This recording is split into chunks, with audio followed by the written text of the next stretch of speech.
Hello and welcome to Lost Love Chronicles. Dear listeners, before we get started, drop a quick hi in the comments and let us know where you're tuning in from. Also, if you have any suggestions for us to make the channel better, please let us know. Now let's start with the story. My wife was expecting a child, but it wasn't mine. My mother knew and hid it. I handled the divorce, but it was my father who delivered the final blow. Hi everyone. My name is Maxwell, but most people just call me Max. I never imagined I'd end up sharing my personal life on the internet. But here I am, writing this at 3 in the morning because I just can't keep it inside any longer. I thought I had everything under control until life blindsided me with a betrayal I never saw coming. I'm not a writer, so bear with me if I stumble a bit while trying to lay this all out. I'm 32 years old and I work as a project manager at my father's solar installation company here in Phoenix, Arizona. Yeah, I know what you're probably thinking, nepotism, right? But don't be so quick to judge. I earned every promotion, every bit of respect, through hard work. I started working there at 15, scrubbing down solar panels and organizing tools, basically the lowest helper on the ladder. I didn't mind. I wanted to learn. I learned every piece of the business: electrical work, roofing, inverters, batteries. If it had anything to do with solar energy, I did it at some point. By the time I turned 24, my father promoted me to project manager. Not because I had his last name. Believe me, he'd fire me faster than any stranger if I was slacking, but because I delivered results. I could coordinate teams, meet deadlines, and handle city permits without everything turning into a nightmare. The pay was good, about 95 grand a year, plus bonuses. It let me buy my house 3 years before I even got married, with no debt other than the mortgage. My ex-wife, Jasmine, or Jessie, like everyone calls her, she's 30, a registered nurse pulling in around 70 grand a year. We met at this sports bar close to her hospital back when she was about to graduate. I remember thinking she seemed so focused, so determined, and just down to earth. I'm going to pass my boards on the first try, she told me that night, holding a half-empty beer. I laughed. Confident, huh? She smiled, that calm, steady smile that made me think she had her whole life figured out. I have to be. Too many people already doubt me. I thought I'd found the one. But to really understand how things fell apart, you have to know a bit about my family. My dad, Ronald, but everyone calls him Ron, is 58. He built his company from nothing, working himself to the bone through his 20s and 30s. By the time he hit his 40s, he was signing contracts for malls, office parks, big jobs. These days, our crews handle multi-million-dollar solar farms. Dad has an old-school mentality. You work hard, you earn respect. You don't get to cry about it. Everything he built came from sweat and sacrifice. And he has zero tolerance for laziness or excuses. Then there's my mother, Brianna. She's 56, retired from the local school district. These days, she spends most of her time burning through Dad's money and gossiping with her church friends. She acts like a saint, but she's the first to rip someone apart the second they turn their back. And then, there's my younger brother, Evan. He's 28. I don't even know where to begin with Evan. He's the perfect example of what's gone wrong with some people in my generation. He's never held a real job. He started working for Dad, doing the simplest tasks, scheduling appointments, managing inventory, earning 55 grand a year. Dad kept hoping Evan would mature, so he kept giving him more responsibilities. But the truth was, Evan acted like he was doing us a favor just by showing up. Dad wanted him to get his hands dirty with field work the same way I had. He put him on roofs when he was 16, trying to toughen him up, but Evan? He'd show up late, complain about everything, the heat, the tools, the safety gear, then he'd disappear into the air-conditioned truck while the rest of us were out there under the brutal 115 degrees Fahrenheit Arizona sun. I'll never forget one job. He was 19, sent to a commercial install in July. It was blazing hot. He lasted 2 hours, before he started clutching his head and claiming heat stroke, so he could go home. The rest of us still had 8 hours to go on that rooftop. We finished the 10-hour shift while he sat in the shade. After that, Dad was mortified. The crew started calling Evan the delicate one. I could see how embarrassed Dad was. While I was busting my back learning every inch of the installation process, Evan was at home, burning hours on video games and blowing through money he didn't earn. When I bought my house, he had the nerve to shoot me one of those smug looks. Wow, must be nice, he sneered, having everything handed to you. Handed to me. I snapped. You know how many weekends I've worked? You want to swap paychecks?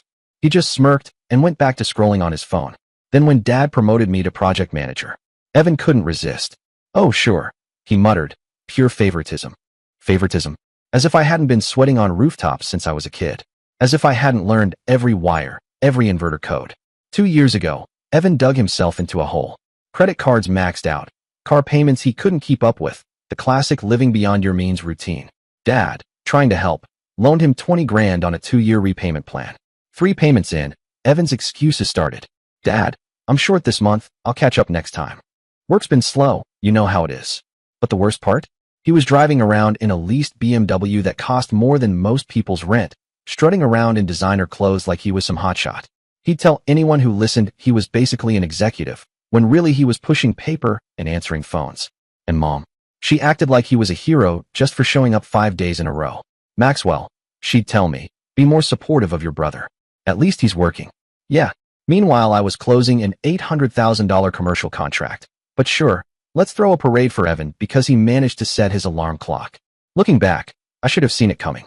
But when you're clocking 70 hours a week trying to build something solid, you don't always notice the snakes in your own backyard. January 2023 should have been the high point of my entire career. Dad landed the biggest contract the company had ever seen, a $6 million solar install for a medical complex in downtown Phoenix. That was the kind of job that could change your life forever, open even bigger doors down the road.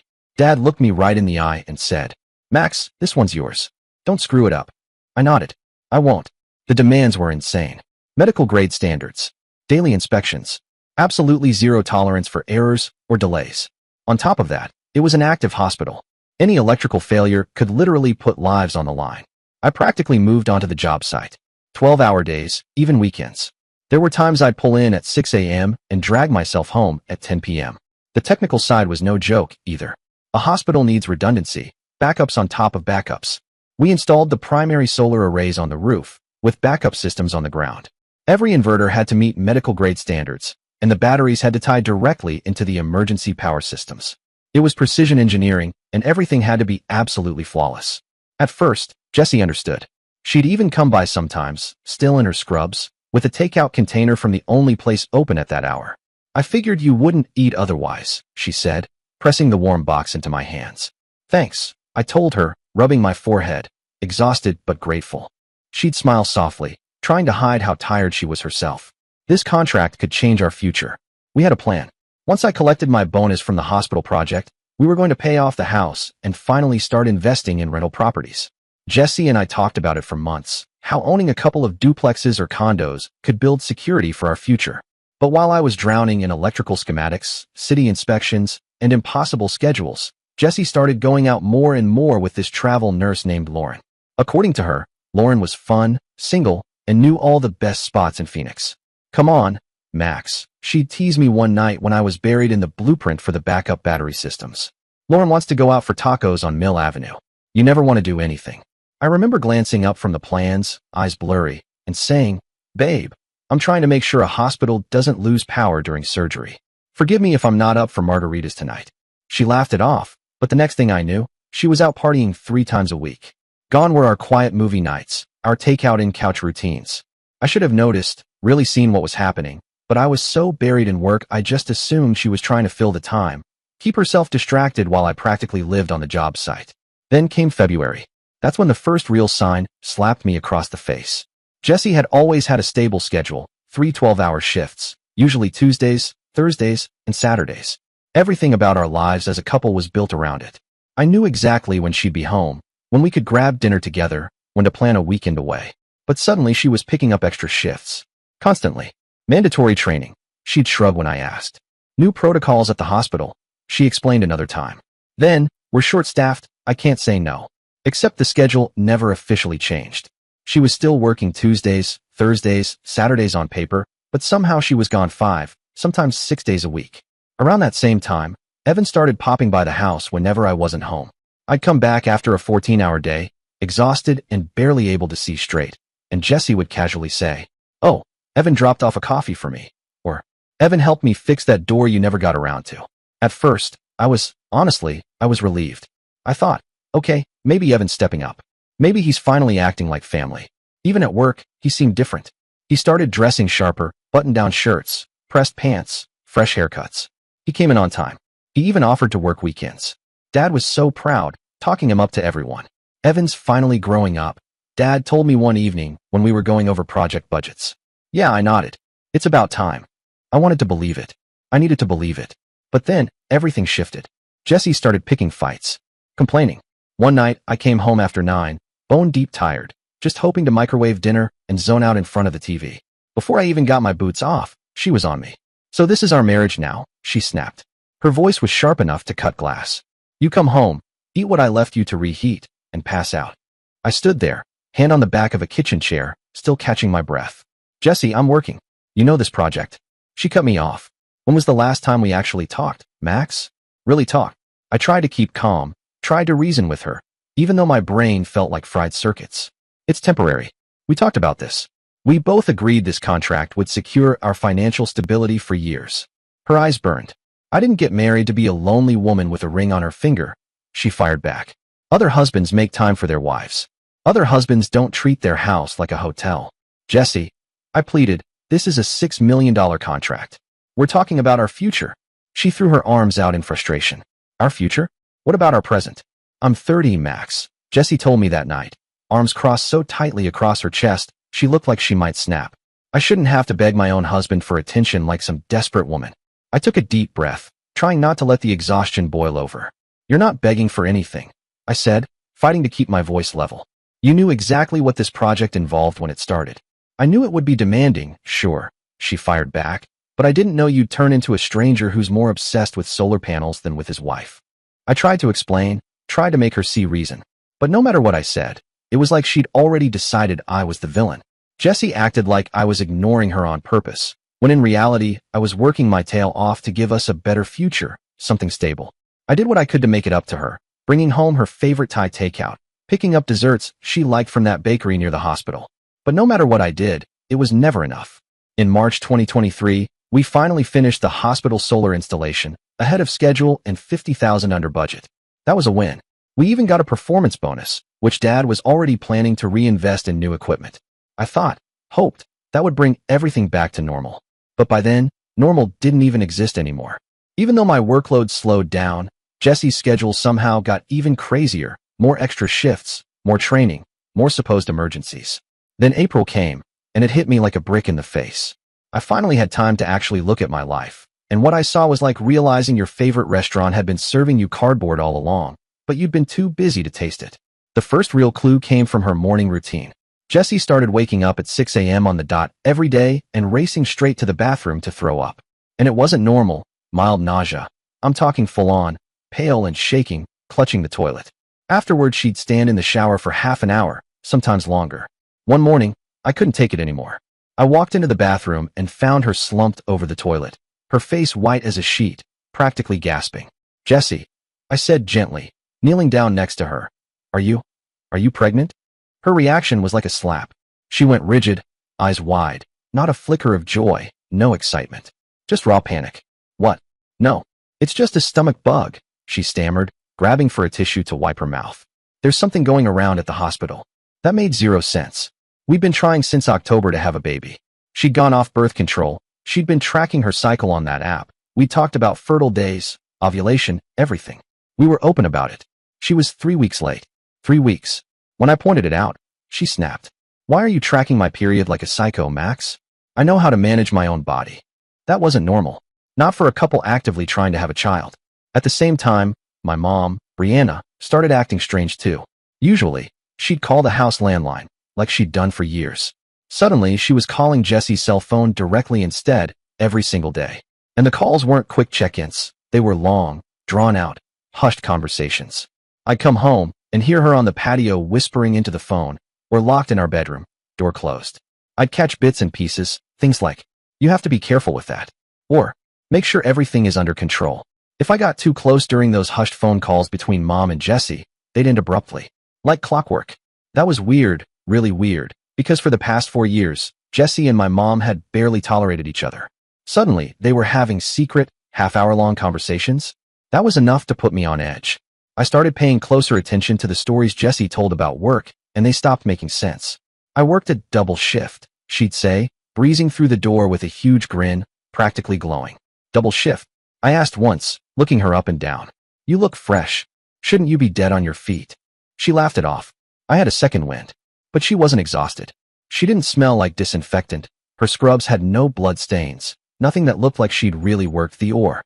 When Jessie actually assisted surgeries, she always came home wiped out, with that sharp, sterile smell clinging to her. Then there was the money. I noticed she'd been pulling out $200 in cash every Friday for 2 months straight. Hey, what's with all the cash withdrawals? I asked her one night while we sat on the couch.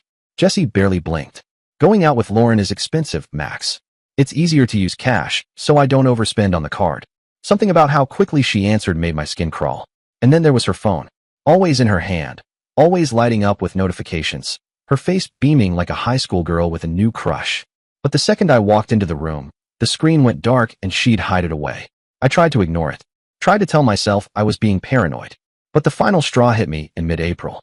My truck wouldn't start one Tuesday. So Jonah, one of our foremen, gave me a ride home around 2 p.m. earlier than usual. I opened the front door and heard something I hadn't heard in months. Jessie laughing. Not the polite, tired chuckle I'd gotten used to, but a real, belly-deep laugh, like she was genuinely happy. I stepped into the living room, and there they were. Jessie and Evan. They were sitting way too close, closer than any brother-in-law should ever be with someone's wife. The moment they saw me, they jumped apart, like I'd caught them red-handed. Jessie blurted out, "What are you doing home so early?" Her voice cracked, just for a second. Meanwhile, Evan practically tripped over himself, spilling coffee on his shirt. "Oh hey bro. I was just, in the neighborhood, checking on Jessie. You know, you've been working so much, I figured I'd, keep her company." I just stared at them. My mouth felt dry, my hands like stone. Jessie tried to force a smile. "It was sweet of him," she said, not meeting my eyes. "He brought me coffee from that place downtown." I nodded slowly. "Very thoughtful," I managed to say. But inside, everything felt wrong. That night, I couldn't sleep. I lay there replaying every weird thing from the last few months. Evan's visits when I wasn't around, Jessie's weird schedule, the cash withdrawals, the phone calls with my mother. It all lined up, every piece clicked. A pattern I couldn't unsee. The next morning, I decided enough was enough. I was going to find out exactly what was happening. First thing, I went to the company records. Evan had access to job sites and to the vehicles through our fleet management system. I pulled the GPS logs from his company truck for the last 3 months and cross-referenced every stop. What I found was damning. Evan had made dozens of stops at places completely unrelated to our solar installations. There were records showing Evan's truck visiting my neighborhood during work hours, over and over. It wasn't just once or twice. It was frequent. Then I saw something that made my blood run cold. Stops at a hotel in Scottsdale. A hotel that had no connection whatsoever to any project we were working on. There were other stops too, at restaurants in parts of town where we had absolutely no business presence. So I pulled up our shared calendar. Jessie and I used it to coordinate everything, from her shifts to my inspections. When I lined up the GPS records with Jessie's claimed hospital shifts, it all clicked. Every single time Evan's truck pinged one of those shady locations, Jessie had told me she was on a double shift or stuck dealing with some medical emergency. I couldn't deny it anymore. I kept digging, this time through our bank statements. Those $200 Friday cash withdrawals? They weren't random. They were a pattern, consistent, like clockwork, for more than 2 months. I found restaurant charges, hotel charges in Scottsdale, on dates when Jessie had sworn she was working overtime at the hospital. I started a notebook, writing down every lie, every discrepancy. It was so painfully obvious, a blind man could have seen it. Then I decided to push it all the way. I called the hospital, voice shaky, faking a family emergency. "Hi, I need to speak to Jasmine, Jasmine R. It's an emergency. I'm her husband," I told the nurse on the phone. "Hold on, sir, let me check," she said. There was a pause. "I'm sorry, there's no Jasmine R. on shift today." My stomach dropped. "Are you sure? She worked last night, and she told me she's on again tonight." I pressed, praying somehow I'd misheard. The nurse double-checked. "No, sir, she wasn't scheduled yesterday either." That was it. The last shred of doubt was gone. Next, I turned to her email. We'd shared passwords for years, since our anniversary, as a gesture of trust. That Thursday morning, I told Jessie I was staying home sick, some stomach bug. She bought it without question and left for what she claimed was a mandatory training session. As soon as the door shut, I powered up her laptop and logged in. The first thing that popped up was a subject line that nearly stopped my heart. "Make sure Max doesn't find out." I felt an icy knot twist in my stomach. My hands were shaking as I clicked it open. It was a thread, 3 months worth of emails between Jessie and my own mother. At first, in February, Mom sounded cautious. "Are you sure about what you're doing? Maybe it's just a phase." But as the weeks went by, their messages turned cold, calculated, like conspirators. My own mother was actively coaching Jessie, coaching her on how to lie to me. "Say you picked up an extra shift. If Max asks, tell him there's a mandatory training." She even offered her house as a hideout. One email from March made me want to punch a hole in the wall. Ron plays golf on Thursdays until 6 p.m., so you have at least 4 hours. Evan can come in through the side garage door. I'll make sure the neighbors don't see anything. Another. Tell Max you have a double shift on Tuesday. Ron has meetings until 10 p.m., so the house will be empty. Evan already said he's sleeping at the job site that night. I scrolled further, and then my worst fear confirmed itself. In mid-April, Jesse had emailed my mother. I'm 8 weeks along, and my mother had written back, "Can you be sure whose it is?" Jesse's reply burned into my mind. No, the timelines line up with both. My mother's response to Jesse's email made my stomach turn. Make him believe it's his. He'll be a better father than Evan anyway. What he doesn't know won't hurt him. When Jesse asked what to do if the baby looked like Evan, Mom replied like she was talking about swapping out a faulty appliance. We'll cross that bridge when we come to it. For now, just make everything seem normal. I could barely breathe reading those words. My own mother, my mother, willing to help hide a child that might not even be mine. I spent more than 2 hours glued to that screen, taking screenshots, saving the most incriminating messages to a USB drive, printing out stacks of emails and bank statements. They'd planned this betrayal for months, smug and confident I'd be too busy to notice. They were wrong. After gathering every shred of evidence, I called Dad. My hands were still shaking when he picked up. "Dad," I said, voice hoarse, "I need to see you at the office. Now, I can't talk over the phone." There was a pause. Then, "I'll meet you there in 20 minutes. 20 minutes later, we were sitting face to face in his office. I laid it all out, the emails, the GPS data, the receipts, everything. I didn't hold back. When I finally stopped talking, Dad just sat there in stone silence, processing it. Then, with a terrifying calm, he looked straight into my eyes. "I'll see you at Matthew's office in 2 hours, he said flatly. "Don't talk to anyone until we have a plan." Matthew was our company's lawyer. Dad had already called ahead, and Matthew had cleared his entire afternoon for us. We showed him every last document, emails, bank statements, the GPS logs, even the shared calendar. Matthew went through everything with the precision of a surgeon. His verdict was clear. We had enough to move fast, protect the business, and protect me. His instructions were methodical. Secure the money. Protect your assets. Document everything. And do not confront anyone until the legal safeguards are locked down, Matthew said. First stop was the bank. I transferred $95,000 from our joint account to my personal account, leaving exactly $1,000 behind so Jesse wouldn't suspect anything right away. I double-checked my premarital assets, $140,000 in retirement funds and stocks, all safely documented as separate property beyond Jesse's reach. While I locked down the money, Dad was working on Evan.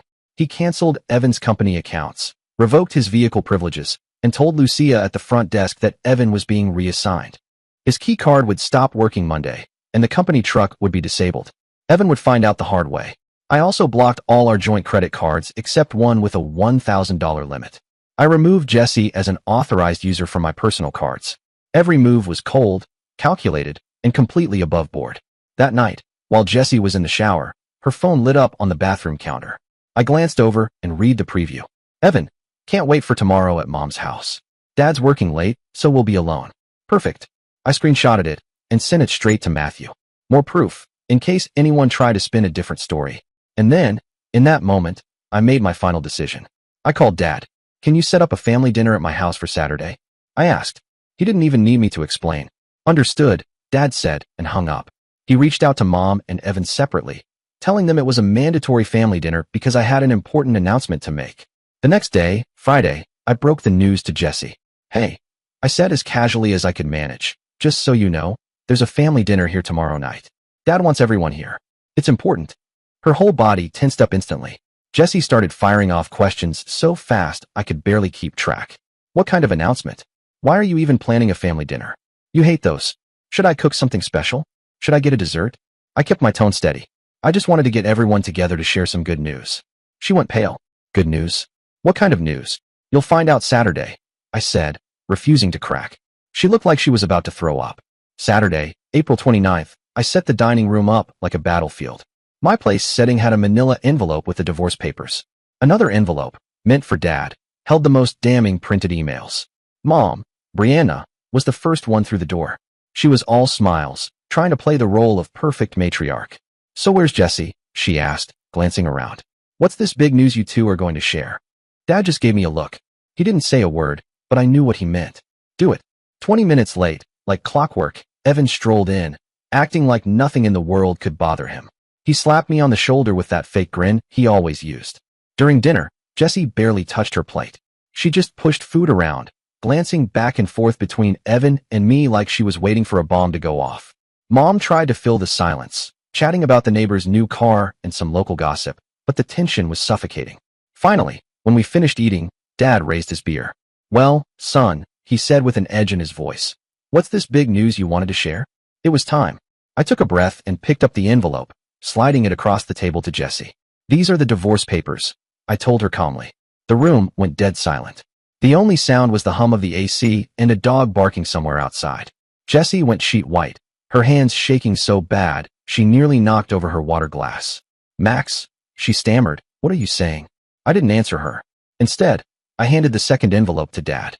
"There," I said, steady as a rock. 3 months of emails between Jessie and Evan. Everything about their affair. Dad started reading. Even though I'd told him the gist, seeing it on paper clearly rattled him. Evan shot up from his chair, so hard it fell over. "You went through her emails," he shouted, face twisted with outrage. "That's illegal, Max." I didn't even blink. "That's what you're worried about?" I asked, voice calm. "Not the fact you've been screwing my wife for months." Jessie broke down, sobbing into her hands. "Max, please, you have to let me explain." I didn't even look at her. Dad's hands were shaking as he read out loud. "Ron plays golf on Thursdays until 6. You can use the side garage. I'll keep the neighbors from seeing." Mom lunged across the table to try and grab the papers from him, but Dad's hand shot out like a steel trap. "What the hell is this, Brianna?" he roared, voice so loud it made the walls shake. Mom's eyes went wide, panicked. "I can explain," she blurted, breathless. Dad slammed the pages down. "Explain what?" he barked. "How you destroyed this family. How you turned one son against the other. How you lied for months." Finally, Mom's perfect little church lady act shattered. Her voice cracked as she pointed across the table at Jessie. "She came to me. She's the one who seduced Evan. I was just trying to prevent a bigger scandal," she cried, as if that somehow justified anything. Evan, with not even a trace of shame, just shrugged. "We all need attention," he said, voice dripping with fake calm. "Max works 70 hours a week. I was there when he couldn't be." That was it. Something inside me snapped. I stood up, every muscle in my body coiled, and I slammed my fist right into his face with everything I had. I felt the cartilage in his nose give way under my knuckles. He crumpled to the floor, blood pouring down his mouth, crashing into a side table on the way down. Mom screamed, shrill and panicked, like I had just shot him. Dad stood up, his presence filling the room like a thundercloud. "Get him out of this house. Now," he commanded, voice low and dangerous. Evan was still on the floor, clutching his shattered nose. "Dad, you can't do this," he whined through the blood. Dad stared him down, eyes like ice. "You're fired. You're cut off. You're dead to me." Mom shrieked, "Ron, he's your son." But Dad didn't even flinch. "Max is my son," he roared. "Evan proved today that blood means nothing if you betray your family." Jessie was sobbing, gasping for breath between every word. "Max, the baby could be yours. Please don't do this. We'll get a paternity test." But I didn't even let her finish. "This is over," I spat. "There's nothing left between you and me." Dad glanced at Evan lying there like trash on the floor, then at Brianna, who was trying to help her precious boy. His voice dropped to a cold monotone. "You owe me $20,000, he told Evan. "You have 30 days to pay it back, or I'll sue you. The free ride is over." Then he turned to Mom, stone-faced. "Brianna, get your coat. We're leaving. You and I have a lot to talk about." The silence after they walked out was so heavy I could feel it in my bones. Jessie looked around at the wreckage of our dining room, eyes raw and red. "What now?" she croaked. I took a breath, steady, certain for the first time in months. "Pack what you can and get out of this house," I told her flatly. "You have until tomorrow morning to figure out where you're going." Her voice cracked one more time. "Max, please. It's over," I yelled, the words echoing off the walls. She flinched, then nodded without a word, and went upstairs, dragging her feet like she was carrying chains. I was left alone, sitting at that dinner table among the shattered plates and broken dreams, and for the first time in what felt like forever, I felt something I'd almost forgotten. Peace. The divorce was swift, thanks to all the evidence I'd gathered and the ironclad prenup we had signed before the wedding. Jessie didn't stand a chance. Her lawyer was completely disarmed while Matthew, ours, showed up with a legal flamethrower. Everything I had owned before the marriage stayed mine. The house, the investments, every dollar tied to my name. Jessie tried to ask for alimony, but Matthew shut that down in minutes. Arizona was a no-fault divorce state. But infidelity absolutely weighed on the asset split, especially since she'd used our joint funds for her sneaking around. And she had a stable nursing income. The prenup specifically excluded any financial support. In the end, Jessie left with only her personal things, her car, and absolutely nothing else. The house was mine. My investments were untouchable.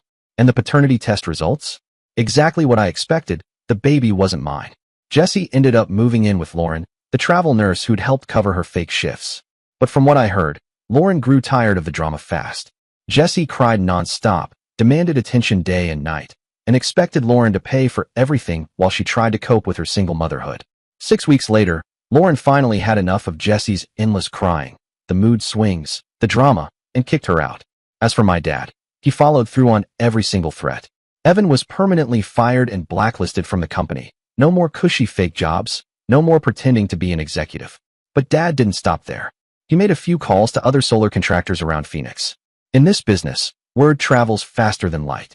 Evan's name was poisoned by the end of the week. Dad also cut him off completely. No more BMW payments, no credit cards, no cash help, nothing. He gave him a clear choice. 30 days to pay me back the $20,000. Dad had told him, stone cold, or I'll see you in court. That's it. When Evan tried to come crawling back, trying to negotiate or soften Dad's stance, Dad just stared him down. Pay up, he repeated, or I'll see you in court. Your choice. Jessie, meanwhile, tried to contact me over and over. Calls, messages, even showing up at our office to confront me. I had security escort her out every single time. The last pathetic attempt was a long-winded email where she blamed me for her cheating, claiming my work obsession had pushed her into Evan's arms. I didn't even bother to respond. 6 weeks after that dinner, Dad dropped his own bomb. He filed for divorce. After 58 years of being the old school, never give up on marriage type, he was done propping up Mom's lie. Brianna completely fell apart when she realized Dad meant it. The process was brutal. Dad kept the house, the company, and nearly every penny. Mom, after 15 years of playing the perfect homemaker and gossiping about everyone else's failures, found herself working in a department store for $12 an hour, dealing with customers who treated her the same way she used to treat others.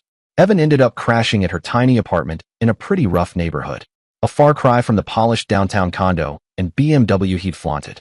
He tried to come back, of course, begged for his job, pleaded for another chance. Dad wouldn't even blink. You chose to betray your own blood, Dad told him, voice like granite. Now you live with the consequences. It's been 2 years since that dinner, and karma hasn't taken a day off since. My relationship with Dad has never been stronger. A few months ago, he made me a partner in the company, giving me a 40% stake. Since then, we've expanded into commercial projects in Tucson and Las Vegas. Business is booming. But the biggest shock came about 6 months ago. Industry contacts started passing along rumors. Evan was in serious legal trouble. He had burned every decent job opportunity in Phoenix and ended up faking employment records to get personal loans. He'd tell banks he was still making $60,000 a year as a solar project manager, when in reality, he was scraping by with temp gigs that barely paid $15 an hour. Eventually, the loan companies started cross-referencing his data, and the whole house of cards fell apart. From what I heard, Evan is now facing federal charges for financial fraud and could be looking at 3 to 5 years in prison. He never did repay Dad that $20,000. Dad won a judgment against him in civil court, but you know what they say. You can't get blood from a stone. He's broke, unemployed, facing federal charges, and living in a rundown studio apartment that probably costs more than he even makes in a month with those temp gigs. And as for Brianna, my mother, life dealt her a brutal hand she never saw coming. About 4 months ago, she was diagnosed with an aggressive, advanced form of leukemia. The doctor started talking about how much time she had left. It felt almost poetic. The same woman who had spent years poisoning our family from the inside out ended up betrayed by her own blood. Because when you destroy every bond around you, when you burn every bridge, you end up facing the storms alone. Dad had already closed that chapter. And me? My relationship with her ended the day I opened those emails. Evan, her golden boy, her pride, the one she protected no matter what, barely shows up at her hospital room, too busy worrying about his trial and a possible prison sentence. I guess he doesn't have much time to sit with a dying mother. One of her neighbors told me Brianna had been trying to reach me and Dad, wanting to make peace before the end came. But some bridges, once burned to the ground, can't be rebuilt with last-minute apologies. Dad was blunt about it. She made her choices, he said. Now she can live, or die, with the consequences. And me? I haven't responded to any of her calls or messages either. The same woman who helped my wife plot to destroy my life couldn't come crying for sympathy now. Well, except for one time. About 8 months ago, before her diagnosis, it was a Saturday morning. I was at home having coffee when someone started pounding on my door like they meant to break it down. I checked the peephole, and there she was. Brianna. She looked like a wreck. Hair unwashed, mascara streaking down her cheeks, clearly drunk. It was 10 in the morning, and she could barely stand upright. The moment I opened the door, she lunged forward, screaming like a lunatic. "You selfish scumsucker," she shrieked, spittle flying. "You destroyed this family. This is all your fault." I stepped back, keeping calm. "You're drunk. Get off my property." Her face twisted into a monster's. "Don't you dare tell me what to do," she howled. "My marriage is ruined because of you. Evan is in trouble because of you. I'm alone because of you." That was it. I let it out. "You want to know what really happened, Mom?" I fired back, cold as ice. "You chose your golden child over everyone else. You helped him betray me because you thought he deserved what I had built. You picked a side, and you were wrong." She staggered, wiping tears across her face, voice raw. "That's not true. I was trying to protect everyone." "No." I snapped, my tone like a blade. "You were protecting him from consequences, just like you always did. And now you're paying the price." She crumbled for a second, chest heaving, but the venom came right back. "He's your brother. Family forgives. How can you let me suffer like this?" My heart felt nothing. I meant every word. "Family doesn't stab each other in the back," I said, cold and steady. She shrieked through broken sobs. "You're a heartless son of a—" I cut her off, voice low and final. "You don't deserve to be called a mother. If you think I'm going to feel sorry for you after everything you did, you're mistaken. Even if you were dying, I wouldn't forgive you. Do you understand?" Her face went pale, almost gray. Even in her drunken, miserable state, those words seemed to gut her like a knife. I slammed the door in her face. "Max, please," she sobbed on the other side, pounding her fists on the wood. I didn't answer. I just threw the deadbolt, turned, and walked away. For about 10 minutes, she kept wailing, scratching at the door like some wounded animal. Finally, her cries faded, and I heard her stumbling down the steps. After that, she didn't try again until word came about her illness. But the scene that truly marked me, the one that still replays in my mind, happened about 3 weeks ago. It was late at night. I was at the office finishing up electrical plans for a new commercial site when there was a faint knock on the glass door. I looked up and saw an old, beat-up car idling outside. Evan. For a second, I almost didn't recognize him. He'd lost so much weight, wearing wrinkled clothes that probably hadn't been washed in a week. His face was haggard, hollow, eyes red like he hadn't slept in days. I opened the door, standing in the threshold. "Max," he said, voice cracking. "I need to talk to you, man." I shook my head dead calm. "We have nothing to talk about." He shifted from foot to foot, on the edge of collapse. "I'm going to prison," he blurted out. "It could be 5 years." His hands were shaking. "I know I screwed up, Max. I know I betrayed you. But you're my brother. You're all I have left." I almost laughed. The audacity. "And why?" I asked, "Should I help you?" He fell apart right in front of me, breaking down like a kid. "Because I was an idiot," he sobbed. "I was jealous. Of your house, of Dad respecting you, of your perfect marriage. I wanted that. And I ruined everything in the worst way possible." Tears streamed down his face. "I'm sorry, Max. I'm truly sorry. I'll do anything to fix this. Just don't turn your back on me." I felt a strange chill, hearing those words. After everything, he had the nerve to plead for forgiveness? "There's no fixing this," I said. "Not after what you did." He reached out, desperate, trembling. "Mom is dying alone," he cried. "Dad won't even look at me. You're all I have left. I'll pay you back every penny. I'll work for free.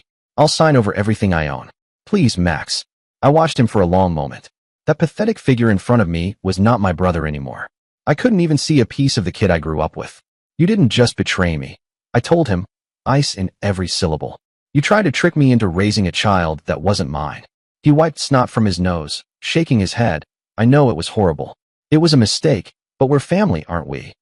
I leaned forward, voice down to a whisper that cut like a razor. "We never were. Max, please. You made your choices." I finished. "Now live with them." I started to shut the door, then paused. "And Evan, don't ever show up here again. You're not my brother anymore." I closed it, slow and final. Through the glass I saw him stand there, sobbing like a little boy, before he finally turned and stumbled back to that rusty car. A few minutes later, he drove off into the night. 2 weeks later, they arrested him at that same sad apartment. The trial is next month. And the best part of all this? I didn't have to plot revenge or get my hands dirty. The truth took care of everything. Time, reality, consequences, they did all the work for me. Today my focus is exactly where it should be, on what adds to my life. The company is growing, expanding to new cities, building a future I can actually believe in. I have a peaceful, stable home. My investments are solid. But above all, I have peace of mind. Because sometimes the best answer to betrayal is to just walk away and let time finish what you cannot. Brianna is dying alone. Evan is drowning in the quicksand he made for himself.